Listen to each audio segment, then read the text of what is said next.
Thank you. Ms. Dingell, you're recognized for 5 minutes. Thank you, Mr. Chairman. Madam Secretary, it's great to be with you on this snowy morning. I can't imagine where else we'd want to be. As a co-sponsor of the Defending the Great Lakes Act, along with Candace Miller and my dear friend, Mr. Benishek, we want to thank the U.S. Fish and Wildlife Service for stepping up and providing leadership and coordination of the federal and state Asian carp controls in the Great Lakes and also in the Mississippi River Basin.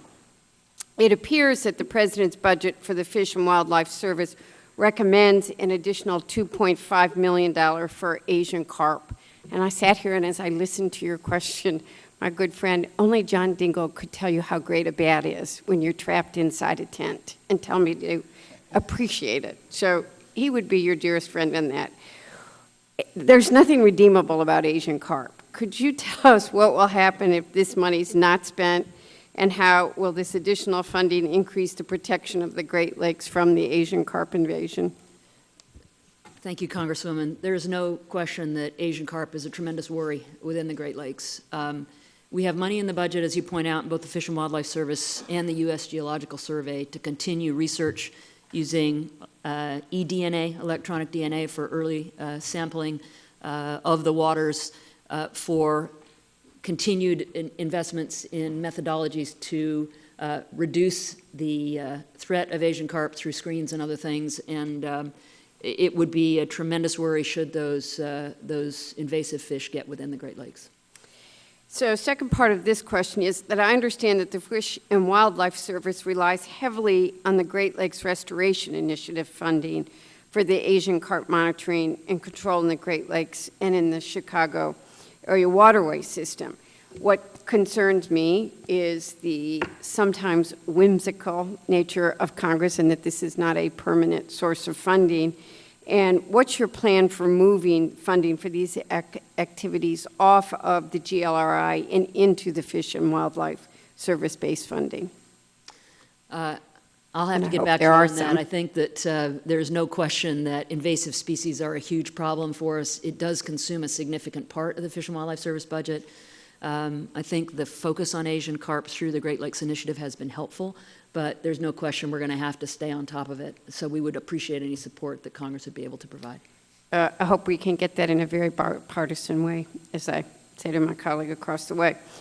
Moving off the Great Lakes, I'd like to discuss the importance of the Land and Water Conservation Fund, which I believe is critical for protecting our lands outside of the national park system.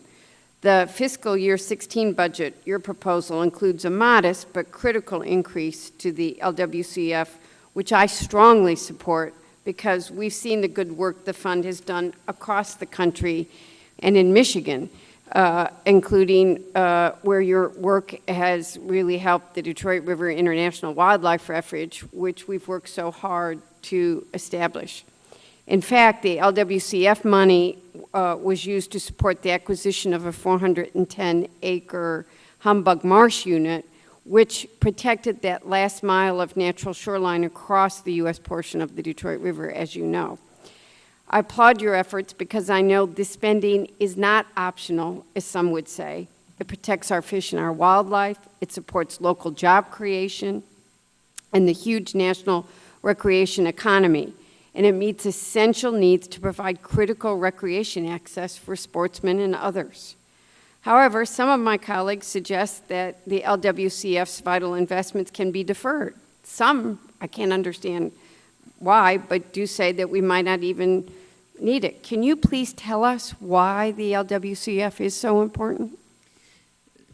Thank you for the question. The LWCF has made investments in 98% of all the counties across the United States. It's one of the best programs we have ever had. $4 return for every dollar invested. I think for many states in the West which have vast public lands, it's maybe a different point of view than it is for places in the East where they clamor for public lands. We have billions of dollars in the queue from willing sellers, and they won't wait forever. Support for the LWCF will enable states, localities, and public land management agencies to take these willing sellers, this land, these easements, when they become available, and that's why it's so critical. Thank you, Madam Secretary. Thank you.